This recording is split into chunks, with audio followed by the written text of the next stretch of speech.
you leave the rest of your face, not moving, no expression, and you only use your eyebrows for expressions, which is exactly how Emilia Clarke acts. She is a Vulcan.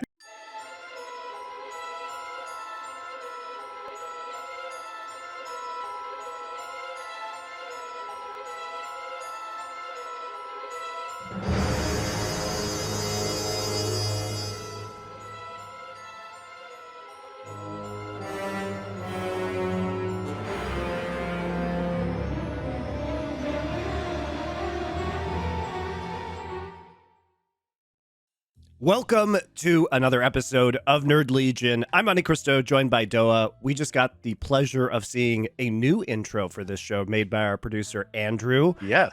It was made with AI art, just like the Secret Invasion garbage intro. If you guys haven't seen that yet, you can check it out on YouTube. Ours was way better. To how terrible it is.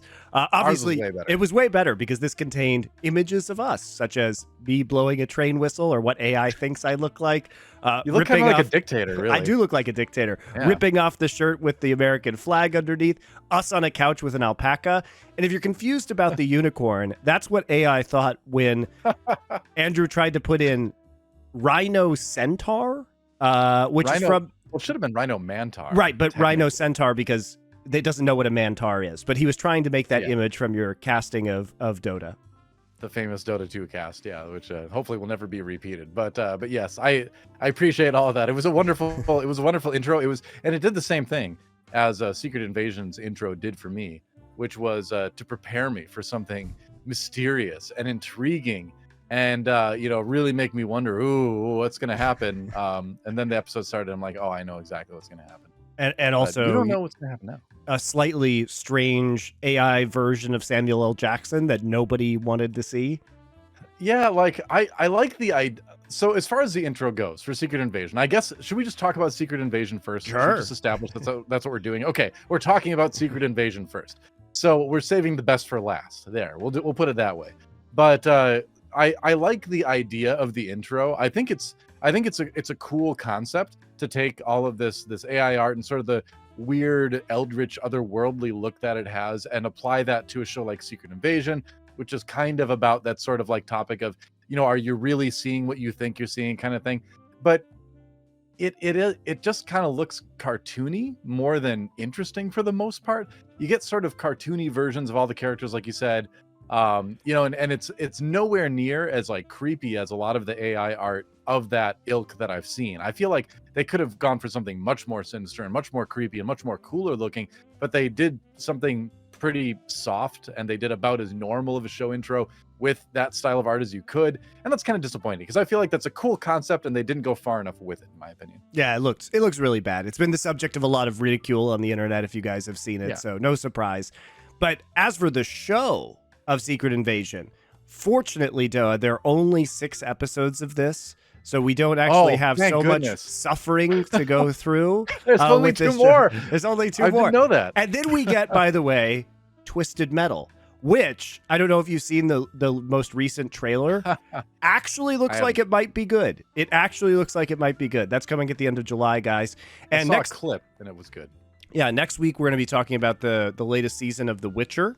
So we'll take a break from Secret Invasion and Star Trek until we can do another 2 episodes of each and kind of finish that off. Although I think Star Trek has 10 episodes. Strange New Worlds has 10 episodes this season. We'll just be doing The Witcher and Star Trek then, which sounds like a better combination. I mean, because I am so done with Marvel shows. I'm done with Marvel shows. I didn't even go see Quantumania in the theater, and I'm glad I didn't, because I watched it the other night at home, and I think the first like 2/3 of it was good, and then the third act was just kind of trash. But yeah, I'm kind of done. Disney has actually said that they feel that they've oversaturated Star Wars and Marvel with the TV shows. I would agree. And see, here's my problem though, and Secret Invasion is a perfect poster child of this, which is that if you don't invest all of your time in Marvel, you just have no clue what's going on. If you haven't seen Captain Marvel, it was really hard to get into the first episode of Secret Invasion. And it's all of these subplots that are now just hidden in all of these individual TV shows, where if you're not interested potentially in one of the characters in that show or the premise of that show, well, you miss critical information that leads into a different show or a different film. And so now it just feels really bloated because I can't actually experience the whole world, and I miss out when I'm not because the expositions of these shows are done so badly. Well, and honestly, what you just said means that this is the best comic book to screen adaptation of all time, because that's exactly what comic books are. And trying to get into it's comic frustrating. books, because I love comic book art, I always have. So every once in a while, every few years, I try to get into reading comic books, and I go back and I buy a couple trade paperbacks and try to catch up. And it's just, the universes are so big that, yeah, it seems almost impossible to get into it unless you've been with it and read everything the entire time. And so to be fair, you're talking about like DC and Marvel and superhero comic book universes. There's tons of graphic novels that are very easily digestible. Yeah, exactly. There's a Brandon Sanderson trilogy of graphic novels called White Sand that's really, really good.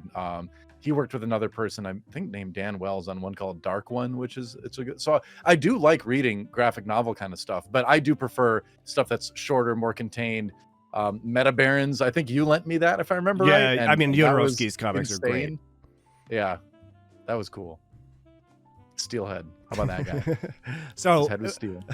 But this is all to say, like, that's what I didn't like about comic books, which is why I at least started to enjoy Marvel when it came out as a pure entertainment product, because it allowed me to enjoy these characters without having to worry about the massive extended universes. Unfortunately, the level of bloat is now just absolutely insane. And it's also like the level of sustained crisis really gets to me. You know what I mean? The number of threats that are constantly shoved at these people and shoved at Earth in particular is just nuts. It's like every week there's a new thing that could destroy the entire planet. And, this week, allegedly this threat is really big, but again, the Avengers are just nowhere to be found as they try and start a world war. It just seems entirely implausible. Well, and that's kind of like answered away by just Gravik saying, "I'm ready for them. I'm part Groot now, baby. I'm ready for the Avengers. Bring them on." So I agree. And I mean, this is a problem that superhero stuff always happens. Star Wars falls into this. A lot of things fall into this, right? Dragon Ball Z even, right? Where it's like, you have a conflict and then you feel the need to go bigger with the next one, and you really don't need to. If you look at a lot of what people like about this stuff is they like the characters, and they like the journey of the characters, and the journey of a character in a science fiction or a fantasy setting doesn't require earth-shattering things to happen to be good, right? If you look at Andor, he's not saving the galaxy in that show, right? It's generally things that happen on a very small scale, but it's his journey and the other characters' journey that we're watching and really appreciating, to go back to a Disney Plus product that is really good. Actually. Yeah, and it's a thriller in the sense that it's the stakes of Andor are about the individual characters and the degree to which they can affect the universe. And there's obviously going to be less of a way that Nick Fury without superpowers can affect the world on his own, which is why I would really rather seen this be a spy thriller, in that perhaps Nick Fury is attempting to stop a Skrull from, infiltrating the government and taking over the president of the United States. That's something that he can use his mind for, and his experience with espionage that makes him uniquely qualified, as opposed to just calling the Avengers. But the problem is, now that they're all super Skrulls, there have to be superheroes involved. And it's like, what is Nick Fury's purpose? Like, if you actually think about what Nick Fury has done in this show, he has fucked everything up. Yeah, he mostly just shoots people that he shouldn't be shooting. That's kind of that's what he does. He literally didn't tell the Russians about the false flag operation that he knew was happening, which created an international incident, which he could have just said, hey, there's a terrorist attack. It's not us Americans. He doesn't call things in advance. When he discovers that Don Cheadle, Colonel Rhodes, who's also, by the way, a superhero war machine from the Avengers universe, right? Now he's a Skrull. But now he's a Skrull, right? Spoiler alert. And so he didn't call that into the U.S. government and say, hey, guys, you are completely compromised at this point in time, despite knowing the fact. I mean, he did use the liquid tracker or whatever to follow him through the city and then discover his plans. But at the end of the day, like, Nick Fury could have just solved this by talking to a few people. And that's the problem, is the entire premise is just fucked up right now, because we need it to be an actual spy thriller that is subtle. It has to be subtle. So I think you're right, but you're not right in the completely correct way. So because you are forgetting that there's a constant reason why they're not exposing this to the big governments is because Fury is worried about all of the Skrulls that are just being good people and living normal lives. Being and he's worried about persecuted. them. I think that's a legitimate concern. So I can see his angle, especially considering that he apparently married a Skrull, that he cares about that enough that he won't expose this because he cares about those other Skrulls. And part of it too is that we kind of get like a sad Nick Fury that is kind of like bad at everything now instead of like cool Nick Fury. Nobody wanted this. like useless Nick Fury. Everybody wanted cool Nick Fury. That's nobody what we wanted remember in life, depressed alcoholic Indiana Jones either, and nobody wants. Well, that was only a tiny part. Well, they did bounce back from that, but we didn't want it, and it was there. And now we've got washed Nick Fury, who apparently just can't do anything without screwing it up. And I agree with your point, Doa, about not wanting the world to know because it could cause a xenophobic reaction from people against the rest of the Skrull. But at the same time, the U.S. government has tons of secrets. If you feel like you can't talk to the president about this or the Avengers, fair enough. Why can't Nick Fury just call the Avengers? He used to be the one who organized them. Yeah, I don't know, because we don't have the budget to bring in the Avengers. That's the real reason. Of course. And again, like you could say, they say, oh, we really wanted to show the focus on Nick Fury. It's like, well, then let him be cool. Let him do things. Let him do things that he's capable of doing without the Avengers. That's what I'm saying. Have him stop a more subtle plot to start, insert people into various governments as doppelgangers, right? And that would be feasible, that he wouldn't want to let people know about that. It might be something that he would have to do with just him and his loyal Skrull allies who are trying to stop it. That could be really interesting. But when you raise the stakes to World War III, you always have to ask the question, where are the superheroes now? Mm-hmm. Well, so here's the thing. If you want a show that did what this show, I think, is trying to do well, at least in the first season or so anyway, is go back and watch Marvel's Agents of S.H.I.E.L.D. That show got very wacky down the line, and I acknowledge that. I enjoyed it anyway, but it did get really wacky and, loose plots and stuff. But the first season was very good in that you've got sort of the Marvel Men in Black, right? Where it's like, this is the government agency that operates in the shadows. They deal with these extraterrestrial, supernatural threats in a way that doesn't sort of interact with the average person and all that. They do interact with the government sometimes because the government does need to know, but they're cool about it. Like, that is a cool spy espionage kind of like method of doing what this show is doing, dealing with supernatural threats, right? So, I think it's just tragic that like Agent Coulson got killed off, right? Bring back Coulson, bring back the Agents of S.H.I.E.L.D. They would handle this so much better and in a so much more entertaining way. And the thing is, the character of Nick Fury that we have in the Marvel Cinematic Universe could do that too. It's just we didn't get that Nick Fury for the show. We got, I'm going for my Emmy Nick Fury, where it's like drama, the whole time. Like, all right, I get it. Samuel L. Jackson is a very good actor. Everybody knows that, right? But we want to see cool Nick Fury. The scenes are dumb, but the two scenes he's had with Don Cheadle alone when they're drinking, the one previously in the London restaurant that we talked about, and then when he breaks into his hotel, both those scenes have been really good in terms of acting. Yes. And that's just more what I want, is the small stakes, the small stakes stuff. Like, all the best scenes in this show have not been Grevik like grooting people.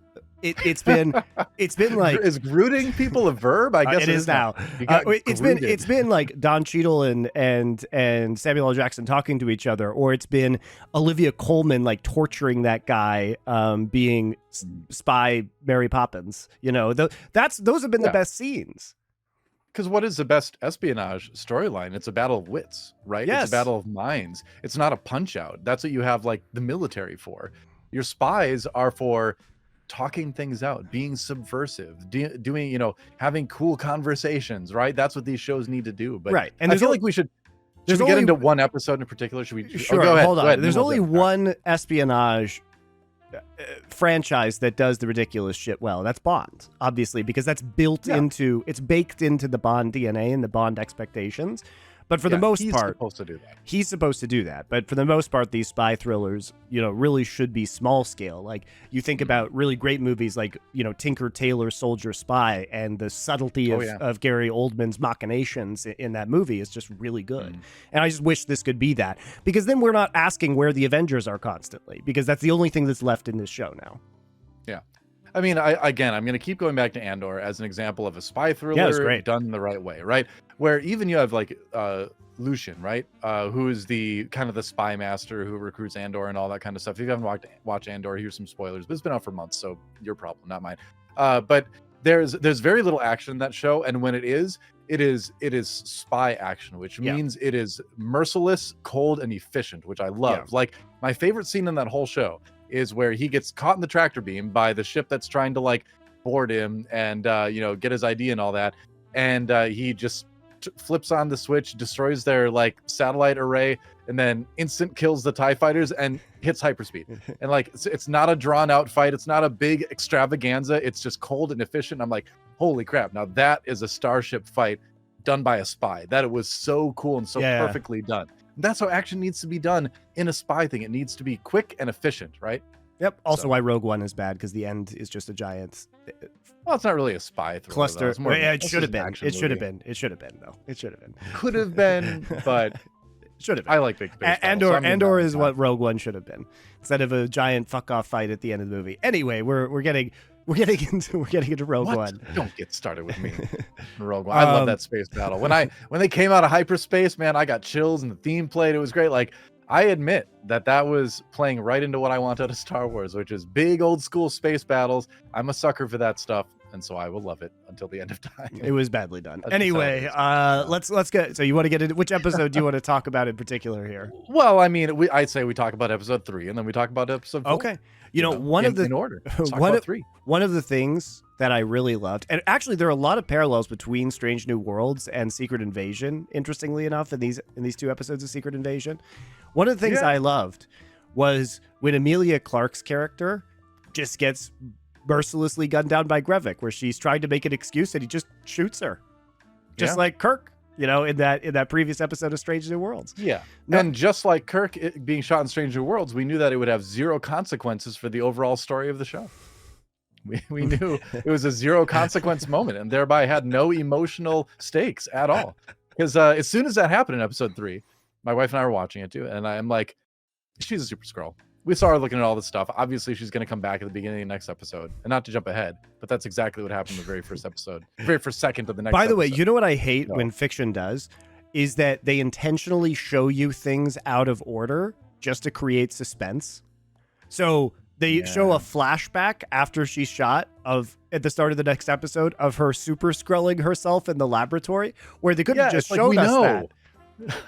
Well, these shows think we're all stupid is what it's like. And I talked about this in Strange New Worlds a little bit in one of our past episodes, where just if you have some dialogue that's supposed to, it was the lawyer episode, right, where it's like that scene where she totally out talks someone, and the person at the end is like, oh, why do I feel like I got hit by a shuttle? It's like, you don't need to say that. We don't need the line that screams in our faces, she's smart. It's like, we know that already. We just listened to all the dialogue. We got that point. So yeah, don't treat us like we're idiots. You don't need to show us all these flashbacks of things we just saw. If somebody missed it, that's their fault. Your viewers are more discerning than you think they are. I think. I would like to think. But yeah, it's funny. In our last episode, before the Indiana Jones episode, our last episode, we talked about this. You off the cuff just mentioned the term Super Skrull, and now Super Skrulls is all over the show. You were right, and I do like that in episode 3 as well. This is getting out of order a little bit too bad. I feel like Talos had a Will Smith moment where he told someone to keep a family member's name out of their mouth. I was like, it's true. That had to be a Will Smith callback. There's no other way you would phrase it that way. That's fair. It doesn't seem like something Talos would say otherwise, but so I was amused by that. But let me ask you this, MonteCristo. If you are one of the leaders of the free world, a leader of a democratic nation or some big military or some high position, how often do you think you're able to just sort of go away for a while, for a day or two, and then come back and nobody asked where you were? Because the entire council coming whenever Gravik asked to have a little meeting, I'm like, there's a Prime Minister of England in there. Like, nobody's concerned the that chief she's of just the vanishing. UN military. Yeah, exactly. It's like these people just show up. It's like, oh, Gravik's calling. It's like, Yeah, sorry, President of China, I'm gonna have to leave for a couple days. Sorry about the conference. Security detail that follows me around everywhere I go. Yeah. Peace. Prime Minister doesn't have one of those in the Marvel universe. They're like, she can take care of herself. Hey guys, I just need a break. Can I go to this? Can I just go to this random location with no security? I'm feeling very suffocated right now. I need to step away for a couple days from this Prime Minister thing. And the problem is, guys, of course they could just shapeshift and leave and go to the meeting.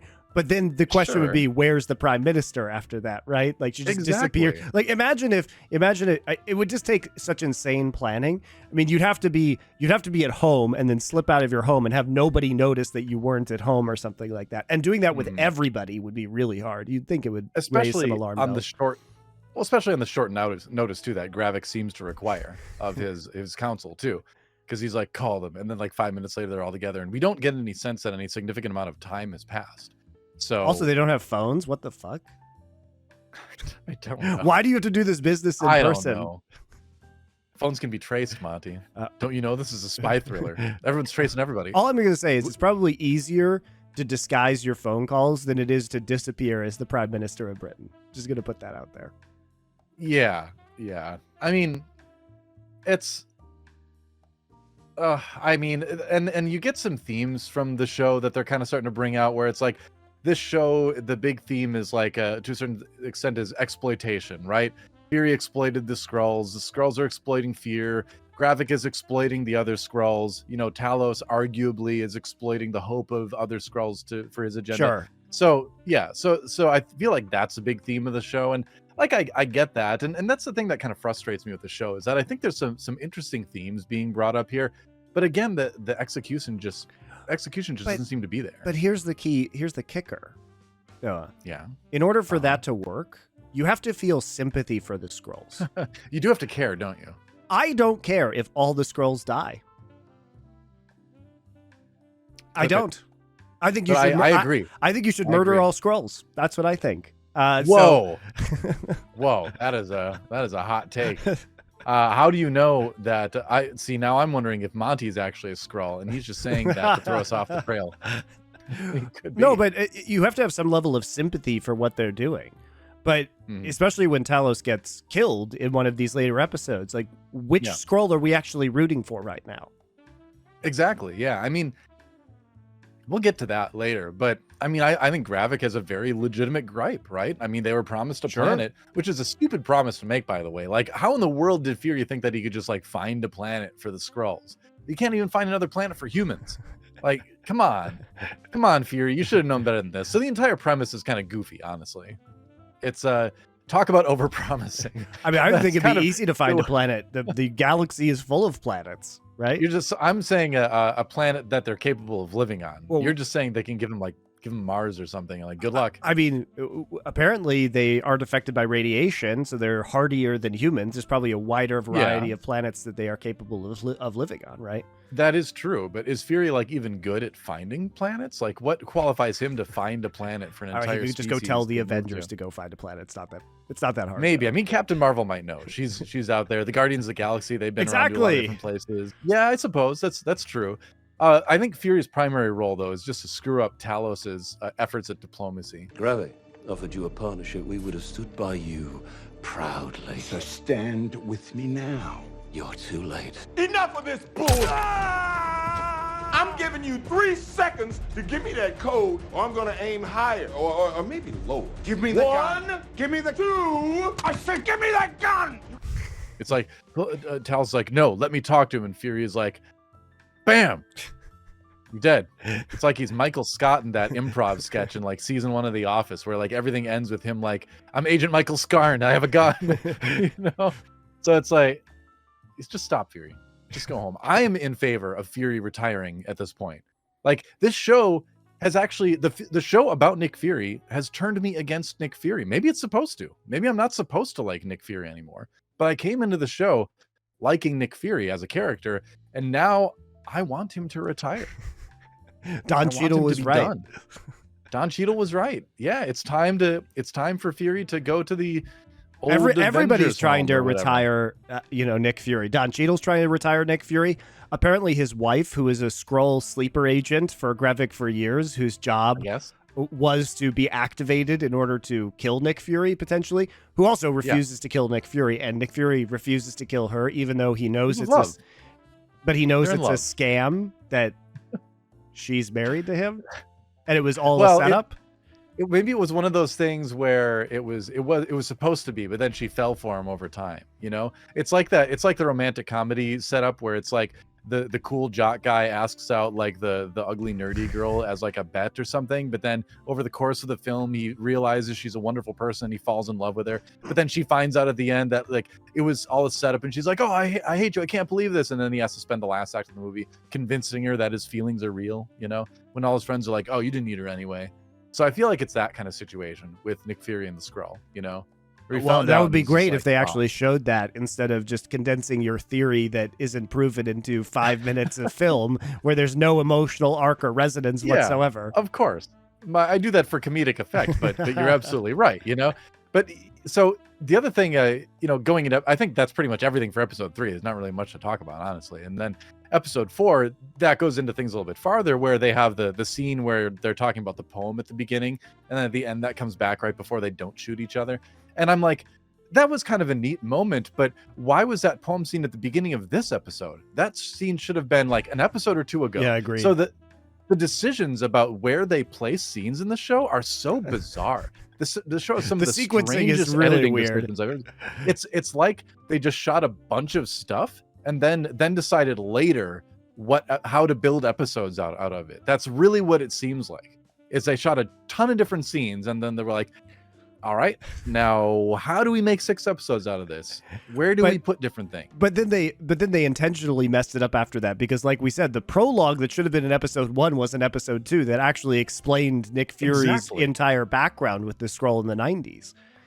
Mm-hmm. So instead you're just kind of thrown into this show expecting to know and or care what the Skrull are and no history around them being on Earth whatsoever.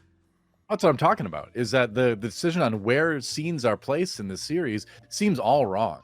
It seems very out of order. There's a lot of things where you watch a scene and you're like, oh, if that would have come earlier, that would have provided so much more context. It would have provided a bigger emotional moment to a thing. It would have helped you understand what the heck was going on. So yeah, I've never actually thought about this in a show before. This is the first time I've ever really watched a show and been like, why in the world did they place the scenes the way they placed them? It's so strange. Yeah. I don't know. It's not good. So more in episode 4. Obviously it starts with Guy being a super Skrull and she heals up, and then we get the flashback of like, I was so yes, excited when I thing. thought I wasn't going to have to watch any more Emilia Clarke in this show, DoA. Also, just as an aside, almost got there. We're gonna get to this point in Strange New Worlds, but there's a moment in one of the new episodes of Strange New Worlds where Spock turns into a human, right? And they're coaching him on how to be a human, right? Or how to pretend to be a Vulcan, rather, again, right? And they say, you leave the rest of your face, not moving, no expression, and you only use your eyebrows for expressions, which is exactly how Emilia Clarke acts. She is a Vulcan. I fucking figured it out, DoA. I cracked the code. Because if you watch her in all of these scenes, here's what she does. She slightly opens her mouth, she parts her lips like this, then she just moves her eyebrows. I can't. But the rest of her face doesn't move. So when I was watching Strange New Worlds last night and they were describing how to become a Vulcan, I was like, that's how Emilia Clarke thinks you should act. I can't counteract that, man. Like, I mean, it's just true. I have nothing to say. The parallels are there. The parallels are there. It is what you say is logical. I'd lie. I'm a good liar. Okay. And I can't wait to talk about Strange New Worlds, by the way. But anyway, we got to keep talking about Secret Invasion for the moment. But so here's something I liked about episode 4. When they had the initial conversation with Fury and his wife, the cinematography, the framing was extremely good in this scene. Because when they started the scene, they framed it purposefully wrong. Normally, if you have a frame, think about your letterbox, right? If somebody is talking to someone, you have them facing in towards the center of the screen generally, and the way you would be if you flip it 180, right? They did the opposite, where they had them on the side facing away from the center, which is a very off-putting angle. It's a subconscious thing that makes you uncomfortable when you're watching a scene. And so doing that, having them both facing away from the center of the camera when they switch back and forth to them, was a really neat intentional thing. And then as the scene progressed, and as they sort of talked through things and resolved it, it got more and more centered until it was properly framed at the end. And so I thought that was a neat thing. And again, it bugs me that there's such cool things happening in the show, and the rest. I mean, of the show cinematography is good in this show. Yeah, it is, and that scene especially, I think, was shot very, very well. That's going to stand out to me as one of the best shot scenes I've seen in a show in a while. So I did really like that. But on the other hand, then you fast forward a couple of scenes in the show, and you've got the most cheap CG looking helicopters I've ever seen in a show. They didn't look convincing at all. Like, I mean, I know we're supposed to be able to do mechanical things really well in CG, and we can, but those helicopters were not real. It looked like, it kind of reminded me of the old Godzilla movies where they show like a miniature that's supposed to be the real size thing, but it's Right. clearly not. That's what it reminded me of, that like fakey looking explosions. It was like PlayStation 3 level graphics for these helicopters and the rockets and things like that. That really kind of took me out of the moment, which was a stupid moment anyway. Also, the helicopters were just completely unnecessary. If you just had this scene as a car battle, it would have done exactly the same thing. It would have lost none of the excitement. You didn't even need the helicopters in there. You didn't. And to add to that, also it just raised further questions, because they were military helicopters. So they were trying to create a Russian false flag operation. And so imagine that the president of the United States is landing, and you don't have any kind of airspace control, where you're like, there are military helicopters flying at the president of America right now. Obviously, they have radar, guys. Like, I figured it out. It's because the prime minister of the UK is a Skrull. Oh, so actually, that's a legit reason. If they you could explain it away that way. Yeah, you have to show. I agree. But that's the thing, is in order to make things make sense in this show, we keep having to wait for like me to come up with reasons for it. And they are reasons that could work, but I shouldn't be needing to explain away every scene in this show, Yeah. And can we just talk about how everyone is just okay with Nick Fury taking the president? Like, why is this okay? He's like, I got my own ride. It's like, oh, you're going to take the president? Yeah, no worries. Oh, yeah, sure. Go ahead. We'll just stay here. Take care of him. He's the president. Put him in my car. I got my own ride. Wait, it's who are you? I guess the implication is everybody knows who Nick Fury is, I guess. But shouldn't Don Cheadle have told everyone that he was like retired? Fired? Yeah. Fired or retired? Either way. Like, yeah, he shows up with an alien, by the way.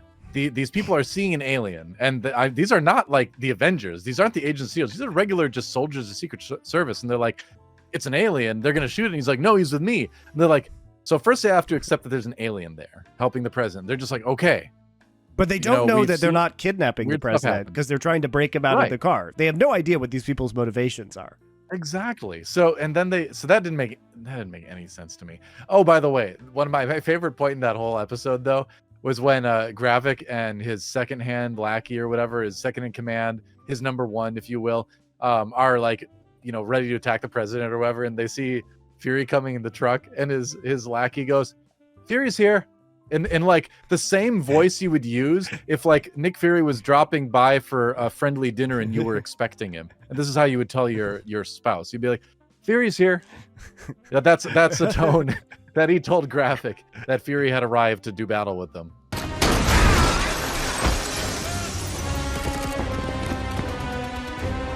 Fury's here. So that was also weird for me. There's a lot of weird moments. Well, show. It's bad. Can we talk about Star Trek now? It is bad. I will say again, I do like Samuel L. Jackson as an actor. He's great, obviously. Every time he talks, I want to listen. He's a good actor. One last moment. I'm very sad that we haven't seen Queen Elizabeth for 2 episodes. I know. Bring her She was back. one of the best characters, and then they just had Samuel Sonya Jackson something. make one phone call to her, and that's the end of it, I guess. Where, Yeah, she by was the the best way, character. that is another weird sequence because she works for MI6, the British intelligence agency, and Samuel L. Jackson calls her and said, "Hey, so you got like a rogue nuclear submarine that's going to blow up a UN plane full of leaders?" Oh, And yeah, I she's forgot like, about that she just plot. says, "I can't really do anything about that, but here's this guy's address, so you could go just kill him, I guess."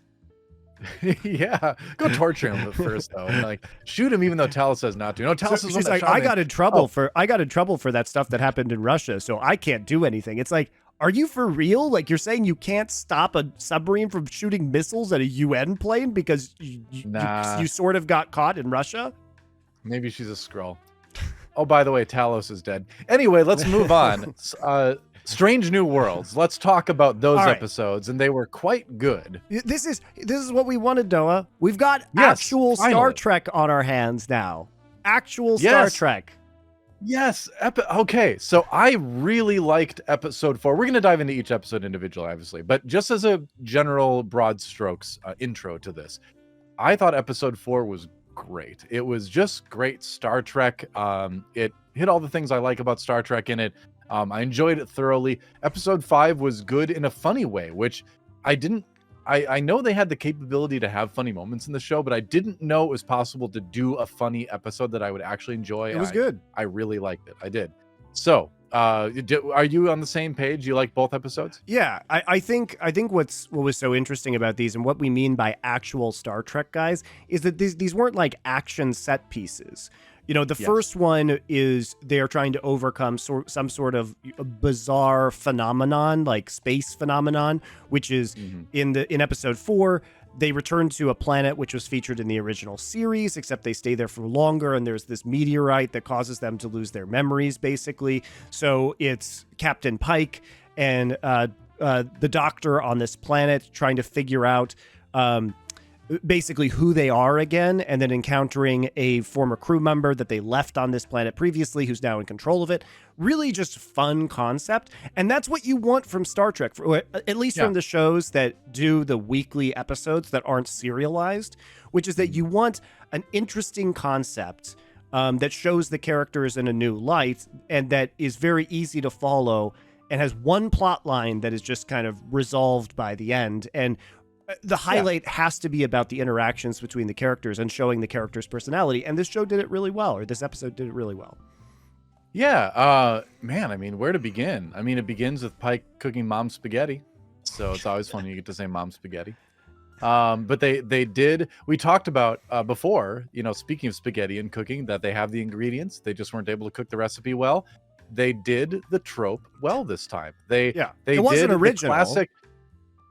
No, but you know what but it's is what in we Star want Trek. out of Star Trek. Yeah. You can repeat tropes. You just have to have an entertaining story around with it. So this trope was the large-scale crew insanity trope, which has been seen in many episodes of Star Trek over the years.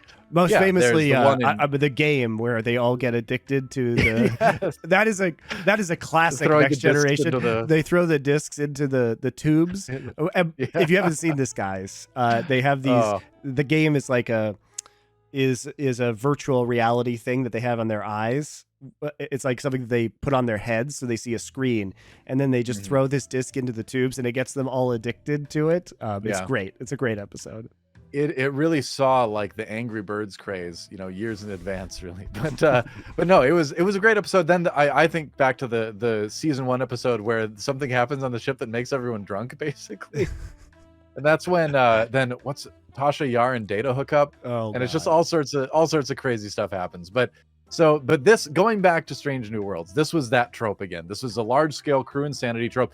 This time the insanity takes the form of a radiation that makes people forget, and it was done really well in that if it affected the crew in different ways depending on where they were geographically, which I thought was cool. That the crew up on the starship had a little bit longer to try to figure things out. Whereas Pike and Mbenga on the ground, they were basically, and La'an were overcome by it almost immediately. I like that we got a little bit of Pike development in this, where he has the conversation with his significant other at the beginning, and he's not sure that things are going to work out with them both being captains and all that. And so he jumps right away to maybe we should like take a break, because he's thinking of like what's going to be the quickest, most efficient solve for the problem without really thinking about the other person's emotions. And he tends to be that way. He tends to be kind of impulsive, looks for the solution, sometimes needs to slow down and think about the other people in the room, you know? So I thought that was a very Pike way of screwing up the problem. Yeah, he was making a decision about their relationship for her because he didn't want to screw up her career, but she had already, I mean, it's taking agency away from her. I mean, she made the decision that might have cost her some career advancement in the episode with Una at the trial, right? To kind of defend her. And that was her choice. And she did that because she wanted the relationship. So to have Pike turn around and say, "Oh, I'm the impediment," it's not his choice to make, which I thought was a good realization that he had. Yeah. I thought that was good. I think Ethan Peck is a fantastic Spock, by the way. He's great. I think for me, season 2 is just starting to become about Spock more than anyone, which I was not at first. I made fun of it early on in a previous episode. I made fun of Spock and his emotions, but it's led to some very entertaining things, which we'll talk about a little bit later, because that's mostly the next episode. But I guess Dr. Mbenga is cross-classing cleric and fighter now in D&D terms, because remember, him and Chapel had that long extended fight scene, like the raid style fight scene in the first episode, which after came they out of nowhere. stim-packed themselves. Yeah, exactly. Yeah, they got hopped up on the juice and started fighting a bunch of Klingons. And now we have multiple scenes now with him like punching a punching bag and things like that. So it's almost like they realize they're like, okay, well, we have to give some context to like why he actually is a fighting person. And now he doesn't have to worry about his daughter, so I guess he's just punching things as his outlet. Yeah, now, he's the do harm doctor. That's right.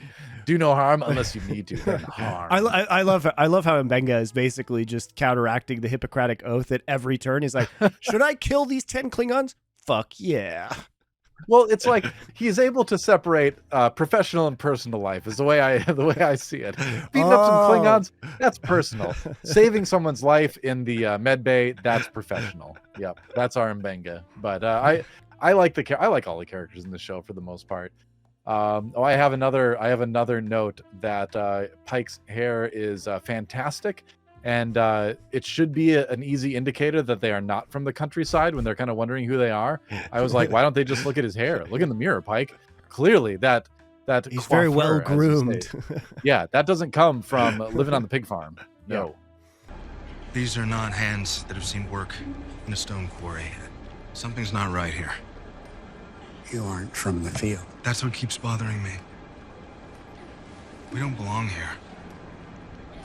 Now, if you are a pig farmer out there with wonderful hair, I apologize. I'm sure you have a mirror and all sorts of products and things. But for the context of this episode, that should have been a giveaway that he wasn't a peasant.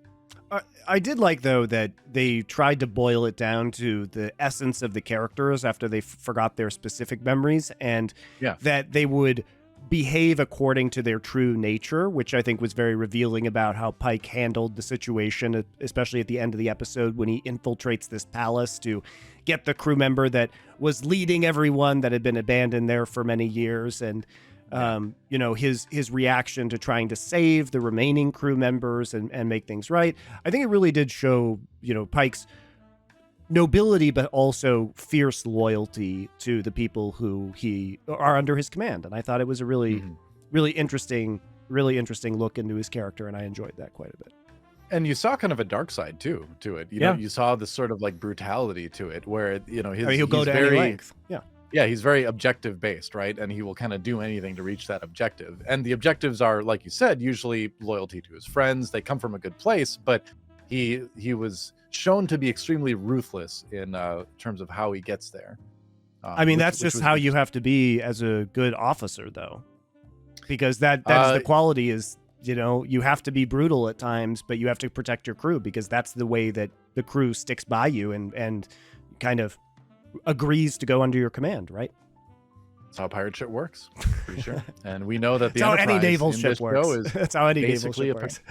But so more general things I liked about this episode. The threat was good in that it felt very real. Like forgetting is extremely scary. That is an extremely scary thing for people. both of my grandmothers died from Alzheimer's. You know, I tend to be a forgetful person. So this trope, this threat felt very like unnerving for me, which I like out of a TV show. I want to feel unnerved genuinely by the threat. And this did that. And I thought they did a very good job of ramping up the tension too, because it's like, this is starting to affect people. It's starting to affect people on the ship. They decide that they can avoid it a little bit more by flying into the asteroid field. So you've got that tension now where there's this threat to the ship from in a physical sense, while the crew is also dealing with this sort of like mental threat as well. So they did a good job of just taking the tension and just ratcheting it up throughout the episode to the point where you're like, I genuinely don't know how they're going to get out of this, which I like to be in that state when I'm watching a show like this. So I thought it did that very well. These two episodes also, I think, really made you like certain members of the crew more and dimensionalize their personality, especially Ortega, the pilot in this one. She just has this great sequence where she realizes that she is the pilot of the ship from talking to the computer, even though she's forgotten how to do that. But she's the only one through muscle memory potentially that can help them get out of this asteroid field. And so you see her nature come out, which is she's kind of cocky, very self-confident, and she goes up and actually ends up, you know, getting them out of a bad situation. I'm the pilot. Just trust me. I feel like I know how to do this. And I'm the only one who can. Yes. Yes, you are. I believe you. Now get us out of here.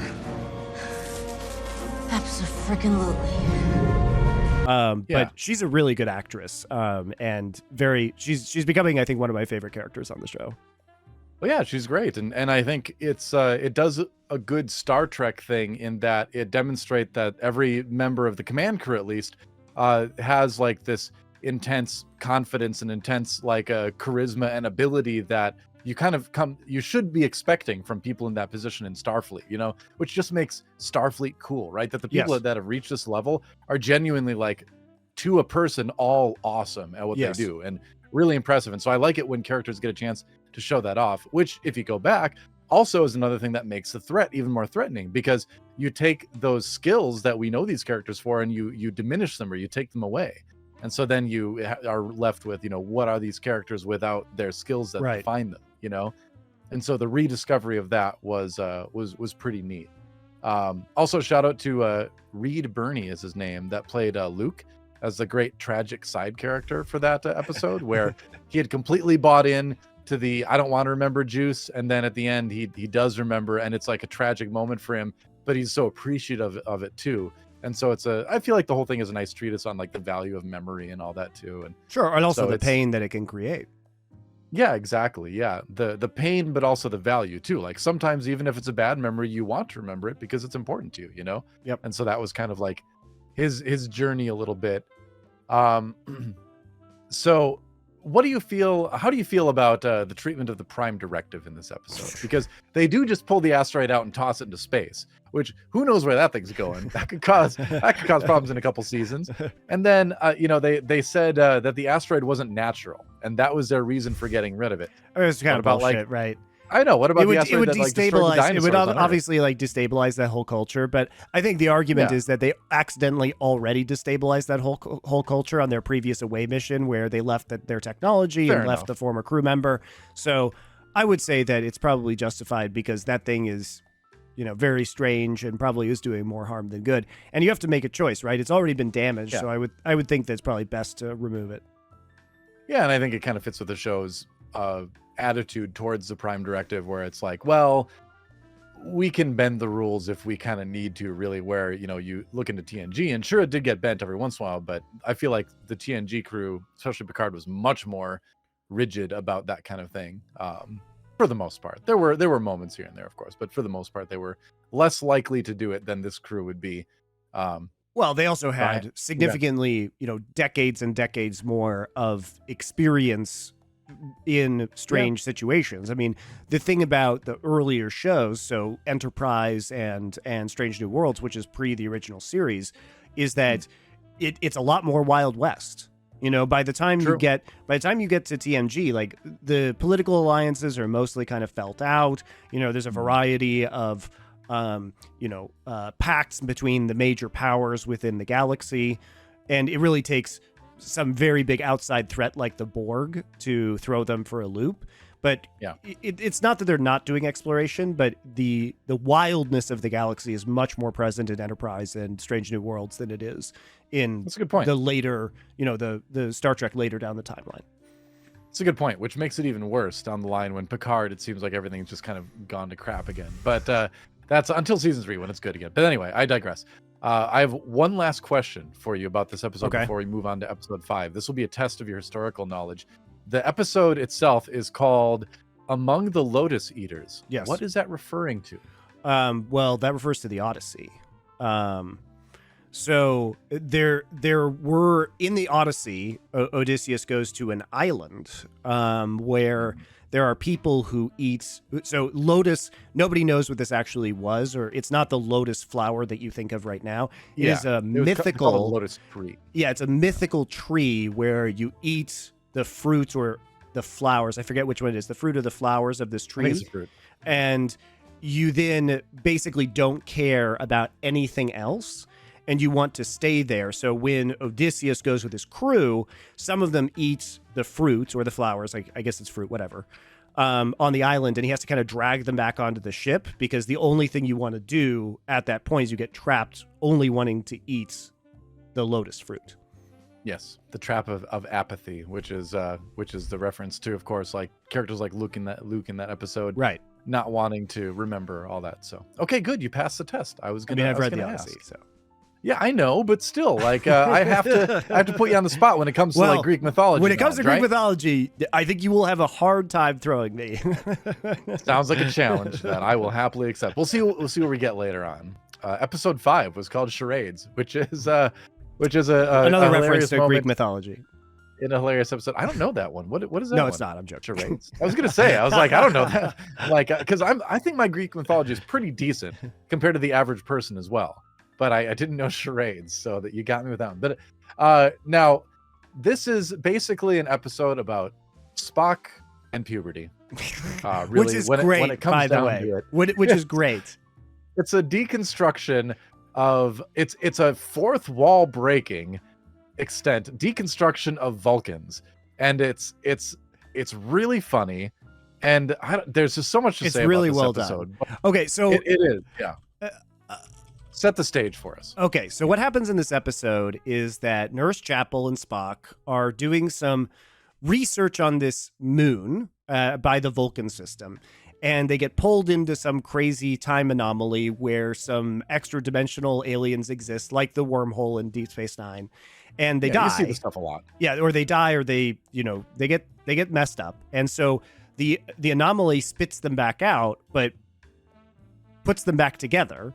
But because Spock is half Vulcan and half human, it thinks that Spock was like made incorrectly. And so since Nurse Chapel is human, it's like, oh, we'll just make Spock entirely human because his instructions are messed up. Because make him match is what they say. Yeah, make him match, which is very funny, right? And you know, for an unknowable like fourth dimensional being, it makes sense. Like they're not trying to hurt them, they're trying to help them, but they just kind of mess it up. So Spock comes back to the Enterprise, he's entirely human. Whoever did this seems to have made you human.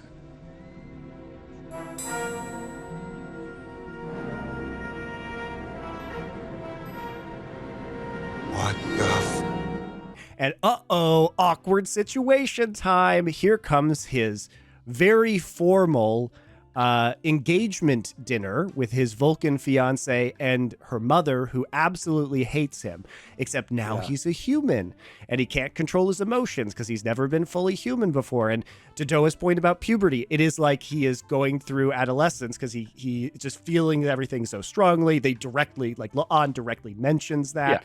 Yeah, they say it. Yeah. Right. And you know what? I don't mind these humor episodes because that has been a core tenet of modern Star Trek. Like think about all the Ferengi episodes in TNG, Deep Space Nine. TNG, there's an episode where they all turn into children. Oh yeah, that's right. Which is very funny, by the way. They all turn into like 10-year-olds due to this anomaly. So it's like Picard and Guinan and Keiko and the Bajoran, Ensign Ro, I think. I think those are the four that turn into children, which also if you rewatch that, it's funny, but it also leads to some really uncomfortable situations, such as, I mean, obviously Picard commanding the ship as a 10-year-old, but also Keiko bossing Chief O'Brien around as a 10-year-old and them being married.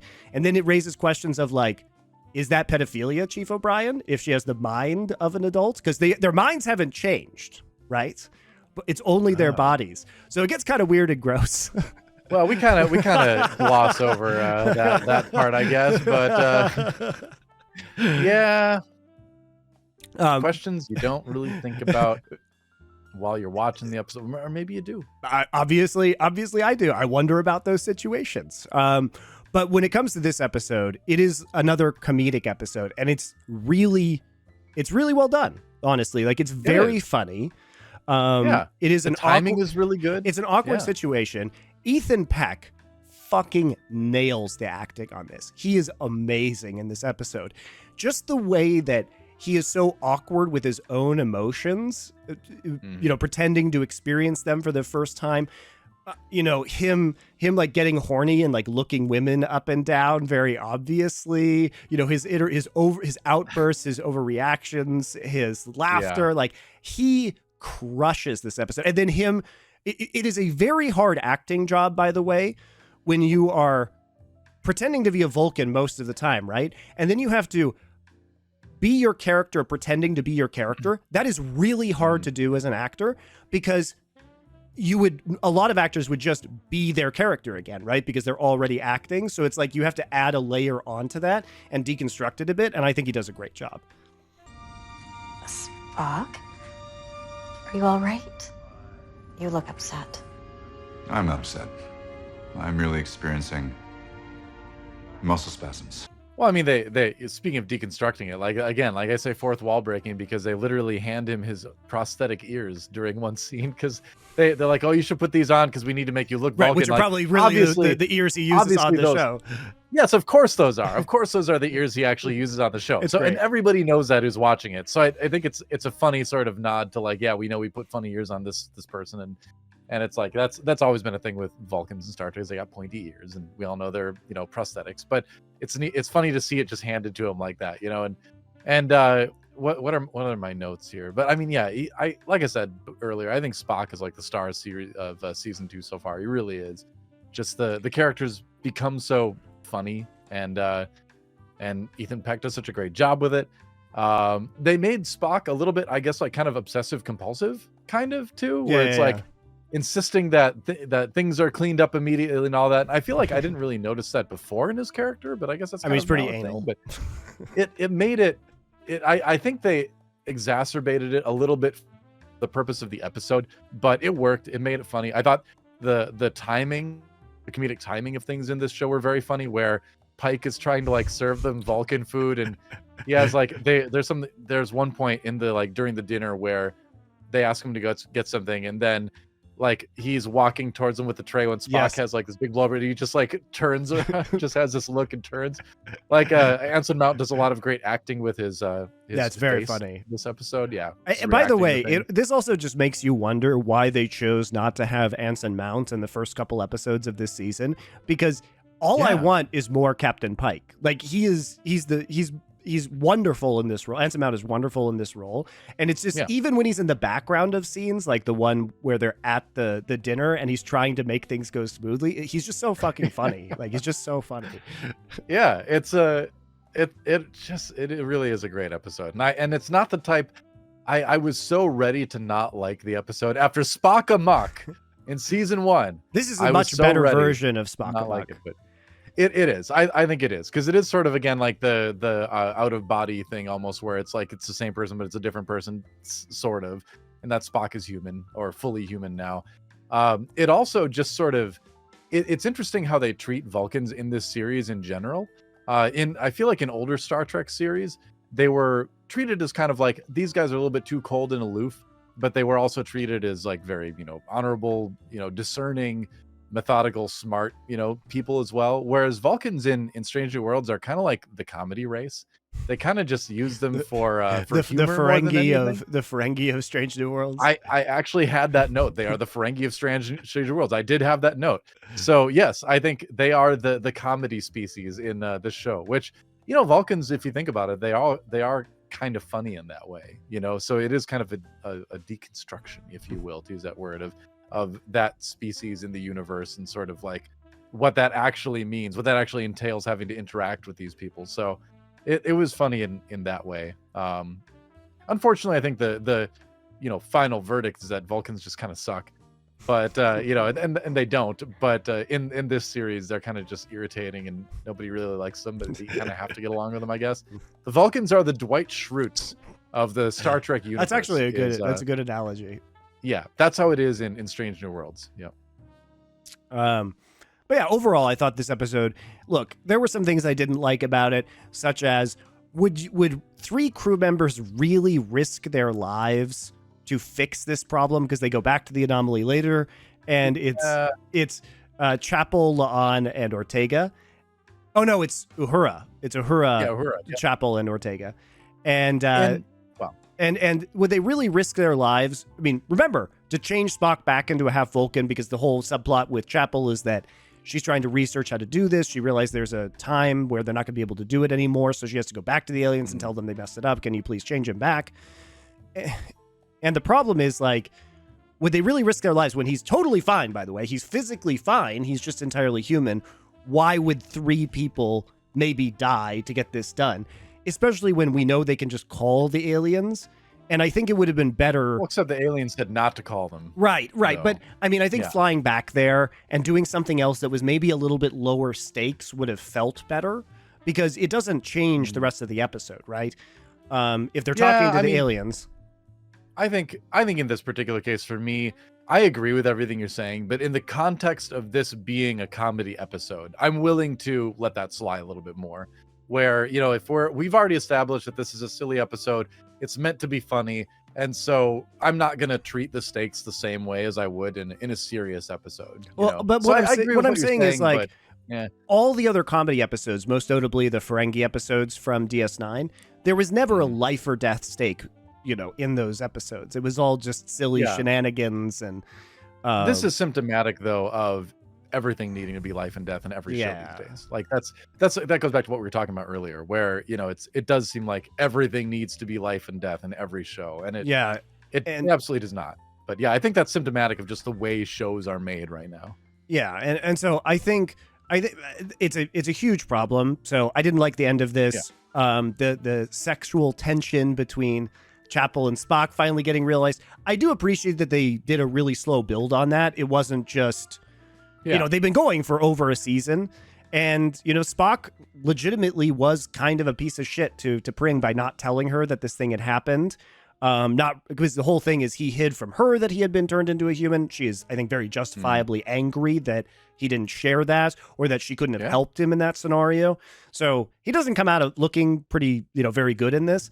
But you also get to see that the conflict within himself and within Nurse Chapel about their attraction to each other, which wasn't something that they introduced and then did something with. It's been really well paced throughout a bunch of episodes now that led to this moment. So ultimately, I think it was a little cheesy, but it felt kind of satisfying. Well, no pun intended, but it happened logically. Yeah. The progression. But I think it's a character moment for Spock, right? Where we see this character that he's half Vulcan, he's half human, but because he grew up in Vulcan, he's obsessed with proving how Vulcan he is, to the extent that he wants to marry a Vulcan. Yeah, because he's insecure about his own Vulcan identity. Exactly. So we've known for a long time, it seems to be indicated for a long time in the series, that he likes her, but he's not truly enamored with her. It's more that he's just pushing himself to go through with this, to be as Vulcan as possible when obviously he has feelings for Nurse Chapel. So yeah, it makes sense. Because again, him not telling her is basically, just that one more clue, that he's not as into her as he's kind of claiming to be, So obviously we know where this is all going. But yeah, I think it goes back to Spock having to come to terms more with his human side. And it was really well done too, especially with the writing that surrounded the final scene where he's recognizing what his mother has done. I thought that was very well written and very poignant. And also the strength that humans have through their emotions when he confronts his future mother-in-law. So there were really nice moments in this episode. Again, I would change a few things about it, but for the most part, I found it to be really quite entertaining. And and developed the characters really well. And also, I was just kind of blown away by Ethan Beck's acting. I thought it was phenomenal. Yeah. I think we got away with one too, where if this had happened last season or earlier in the season, after he had his big speech about like, what if I told you it was a human all along that did all that stuff, and nobody applauded at the end of that. Yeah, exactly. That was refreshing. They just let it happen. Just let the moment happen. Yeah. Yeah. And everybody clapped, but not this time. But not which this I time. appreciate it. Yeah. Not It this time. wasn't super cheesy. It was just a really good moment between a couple of different characters who were there. Yeah. So I thought. So what do you think? This is more of what I want. Look, I'm not going to say that these are two of the best episodes of Star Trek that have ever been created, but unlike the rest of this season, at least it felt like Star Trek. This is what I want from this show. And eventually, if you do enough of these, you'll get some really good episodes eventually. Yeah. Well, I think this series is honestly progressing how we are hoping that it progresses, where they're finding their footing.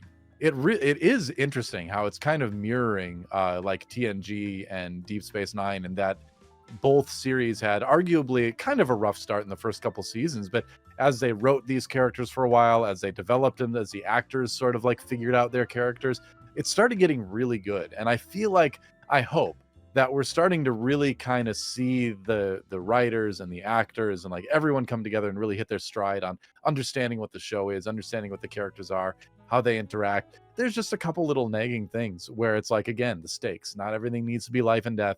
Not everything needs to be universe ending.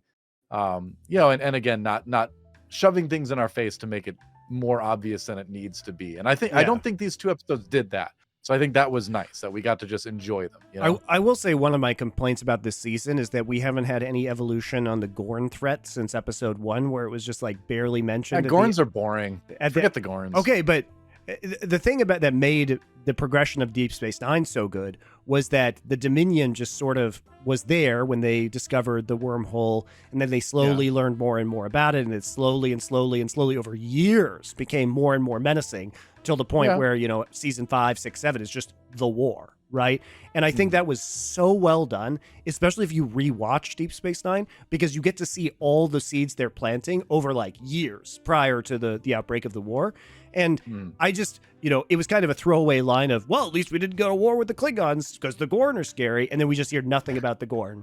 Like I want there, if they're going to do the Gorn right, I want there to be a more of a sprinkling of the actual Gorn threat kind of ramping up over time.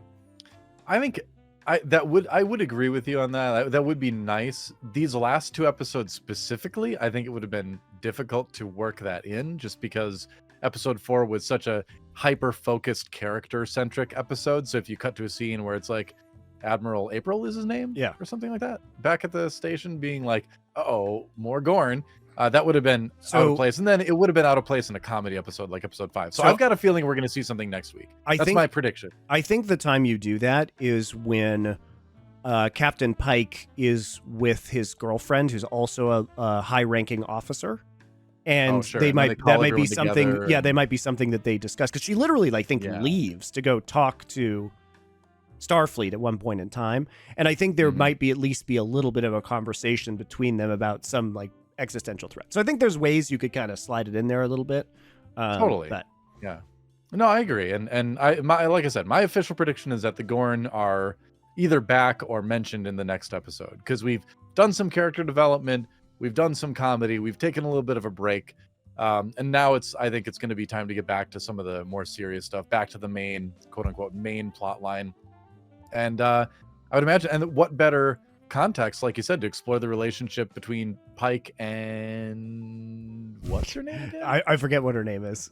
She hasn't been in the series enough to really stick in my mind yet, I think. But anyway, for them to work out their relationship stuff under the guise of like, they call all the captains together and they're like, the Gorn threat has arrived. We're sending this ship here and this ship here and this ship here. And it's like, oh no, our relationship, but now, or maybe the two ships are sent together to do something. And it's like, oh, do I protect you? Do I protect, that old thing, right? That trope, right. But they could do it well.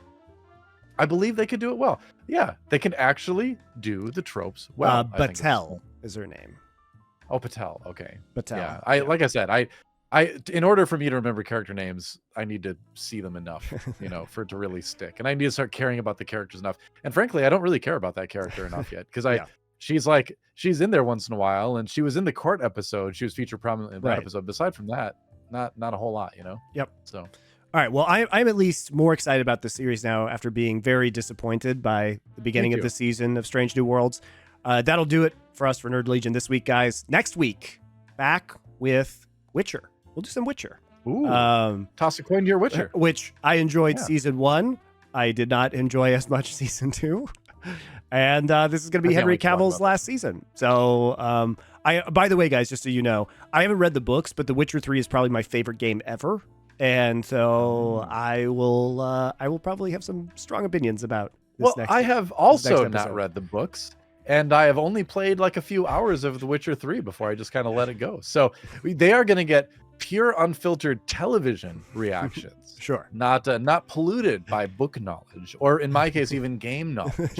So this will be good, because I actually did like some things about season 2. I did not like how it ended, but I did like some things about season 2. So we'll have an interesting conversation with that next week. I'm looking forward to that. All right. Witcher next week, guys. See you then.